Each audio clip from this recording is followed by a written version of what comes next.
So I was still Mormon when I started stripping, and I lasted about 6 months being both. Oof. Because and it wasn't a secret at church. Like my bishop knew I was a stripper and I talked to him about that. But like the conflict in me, I couldn't live with anymore. The duality there was like, you got to pick, bitch. Like you cannot keep going to church every Sunday and paying your tithing on your stripper money. And like, that's lit.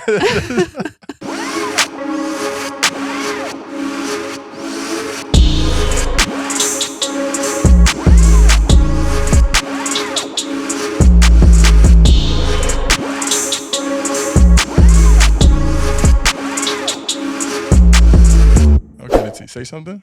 Something. Yeah, that's good. The levels. I feel like you have a pretty low voice. So I do, yeah. Yeah. I do kind of have a low voice.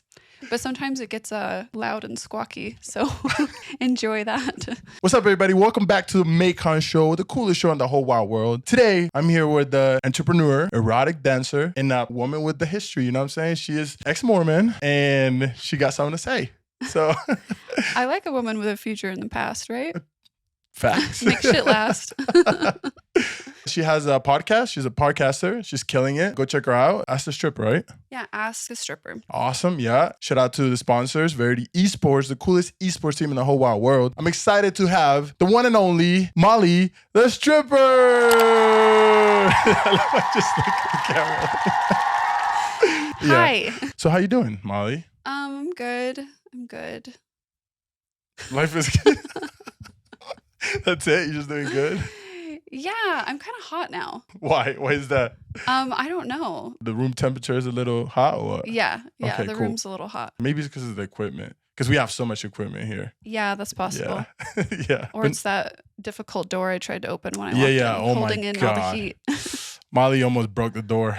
Yeah, my muscles are too big. You're not used to those doors, huh? They're like sliding doors. So she tried to like jank it. And they're glass. Yeah, and they're glass. I've seen sliding doors before. I've never seen glass sliding doors. Yeah, this is lit, you know. The sponsors are paying good, so we're lit. We're good. Hell yeah. Yeah. Nah, just kidding. Verity Esports needs to pay me more because they're not paying me anything. Burn. Yeah, I know. God, it needs to do better. Where you from, Molly? So technically I was born in Provo, but we moved before I was 1 to Atlanta, Georgia. Yeah, I love that you were born in Provo because what the heck? I mean, my family has Mormon roots. Not really, because okay. they're not from here. They were converted in other states. I don't have like pioneer history here like people do. Oh, okay. But my parents met at BYU. How was Molly as a kid? I lived in a fantasy world and I was like, that's not that different from now. But really caught up in fantasies. I used to like play out the movie Labyrinth during church because I was really bored. So just, yeah, kind of like a really caught up in my imagination all the time. Really candid, kind of just said whatever came to my mind, which I noticed people found entertaining. So I continued to do so.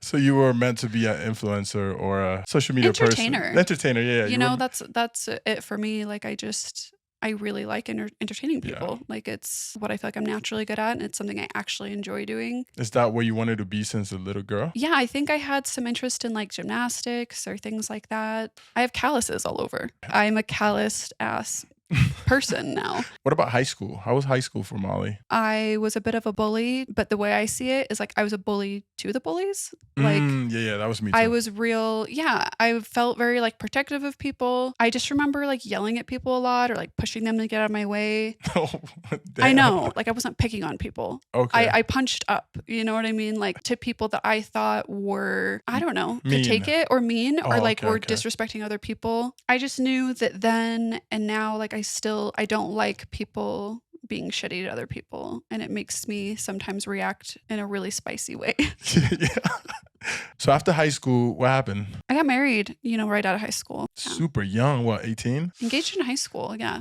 That's tough. Yeah, it is, but like in the Mormon culture, like that's actually encouraged. If you're trying to save yourself for marriage, you better get married real quick. Yeah.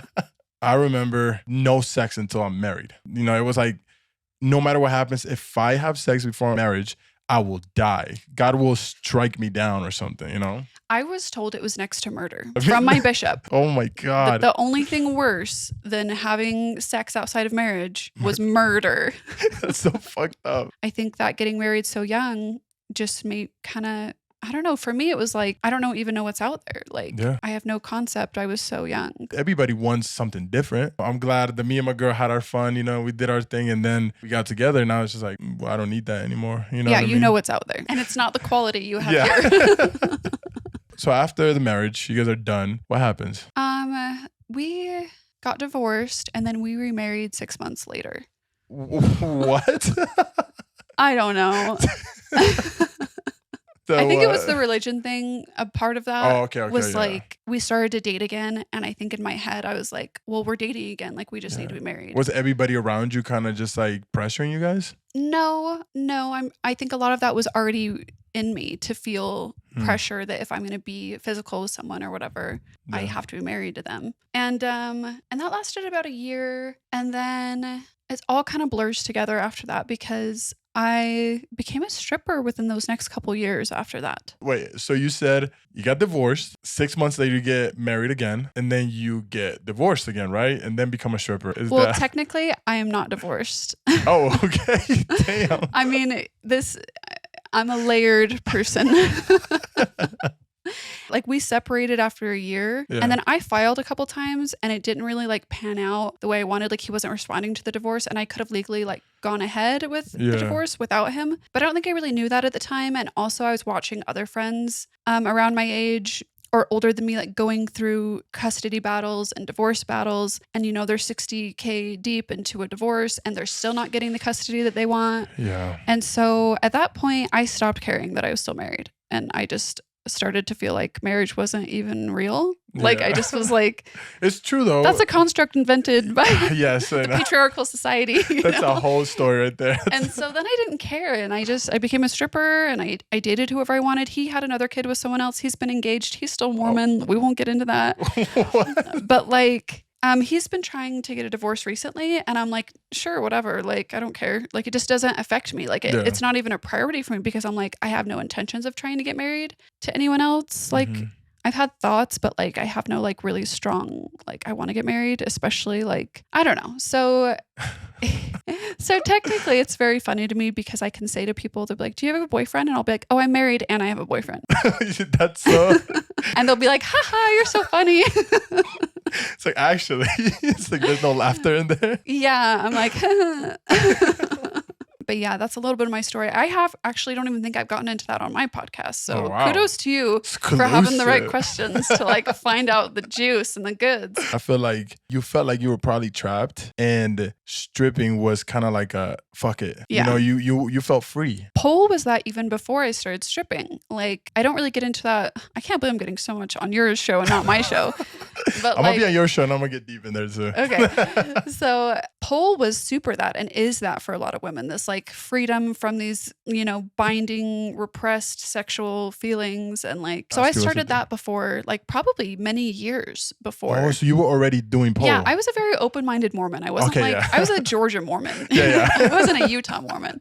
And so that was super liberating to me, was really helpful to me. And then I went with a girlfriend to the strip club because she had made a joke because I said I can't afford pole dancing anymore. And she was like, you know, people will pay you to do this. And we laughed and laughed.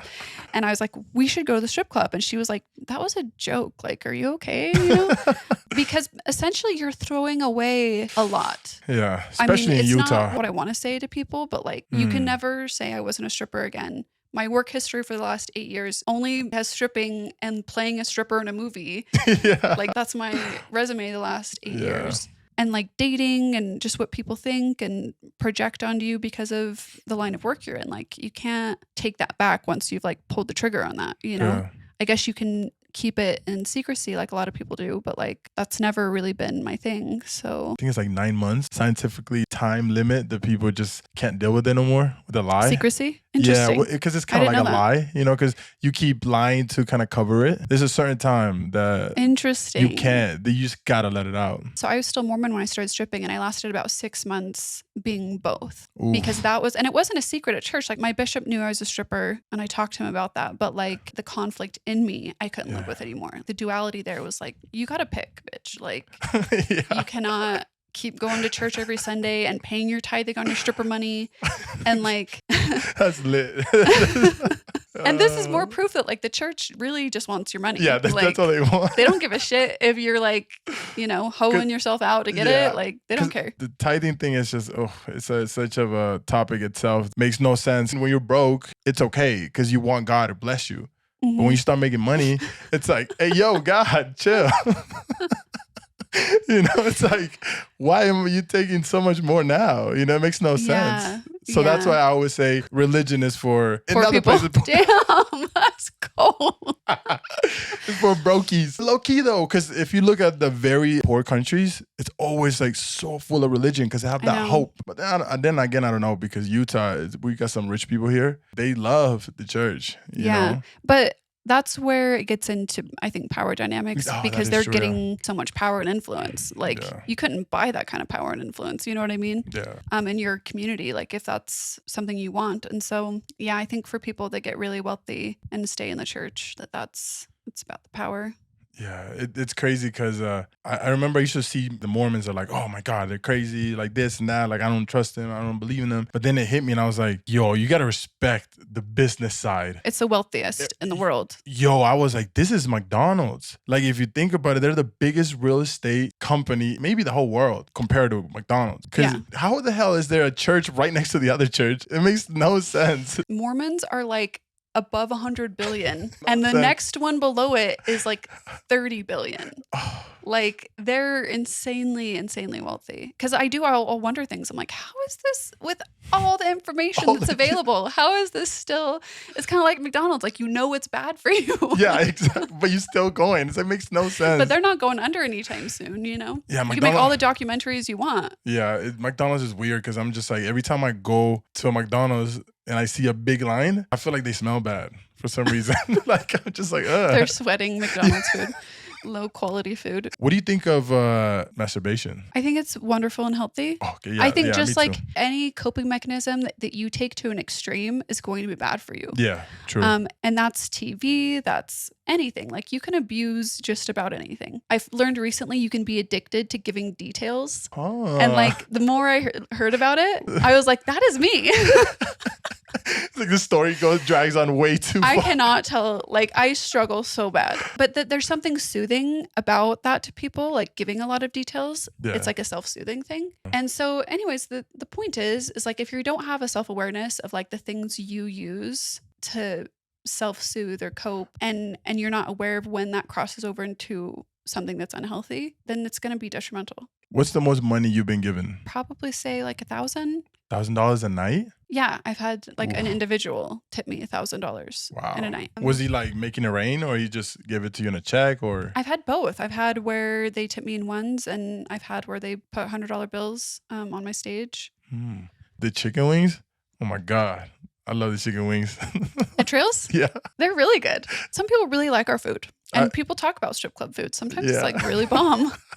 Damn, I'm out here seeing ass and eating wings, but I'm just like, I don't know, they're really good. I don't know what to say. They're it's really like good. If you've never combined sex and food before, bro, like grow up. Small-minded people. Because typically I feel like people try to eat away from the stage, but some people like sit right on the stage and eat. Yeah, and I'm like, I let a guy eat a taco off my back once. Yo, that's dope. I'm about to try that. Was it Taco Bell or was it an actual? It was Del Taco. Okay. Oh no. And it was my boyfriend. So. Okay, good. It's all good. Yeah. Oh, it's funny. It can be weird, but it's also just like we're just humans who eat food and fuck. Like at the end of the day, real shit, you just said the biggest truth ever. We just eat food and fuck. Like that's facts. Do you ever have a man who asks you to go with them? Every day. Really? Every day. It's not that the question is offensive. It's grating because it's all the time. It's not like I'm offended that you're like, how much to go home with me? Or sometimes it's just they're asking me to go home with them. But mostly it's how much for you to go home with me. And I'm like, I'm not offended by that. It's just like an annoyance. Like I just hear it it's not personal for you or the industry. It's just like, What are your I've views? answered this question thousands of times. What are your views on the Mormon church? You know, it's a split where like I owe a lot of who I am and the type of person I am to some of the good values that are there. I do talk shit on the church, and I do feel like I try to be open about the toxic things that I see there in religion in general. But like, it's also, I don't want to like shit on it too bad, because like there's good there. There's things that are, you know, some of those values about like family or integrity or, you know, things like that. Like that's stuff that I held on to that I still feel that way, and I still try to operate in those ways. And those are things I love about myself. So it's hard. It's kind of like parents or something, where you're like, you gave me so much, and there's so much that's good about me, but also like you fucked me up.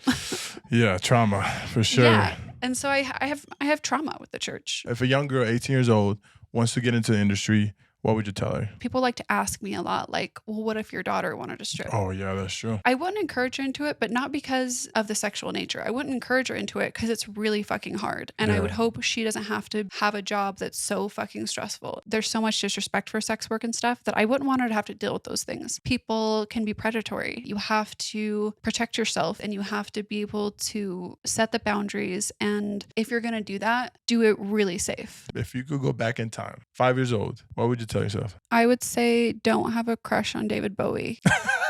He is a weirdo. Well, with that being said, thank you, Molly. Yeah, I had such a good time. Oh yeah, this was dope. Yeah. Anything you want to tell the fans? Anything you want to tell the people? Where can they find you? Molly the Stripper Instagram is like how I usually communicate with people when I can. My podcast is Ask the Stripper.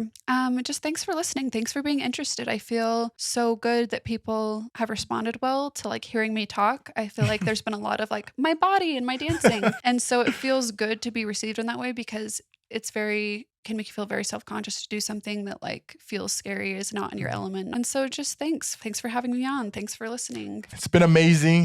You really killed it. Thank you for coming by. Guys, thank you for being here with us. You could have been anywhere else in the world, but you're right here. Thank you. The Maikon Show, the coolest show in the world, with the coolest stripper in the world.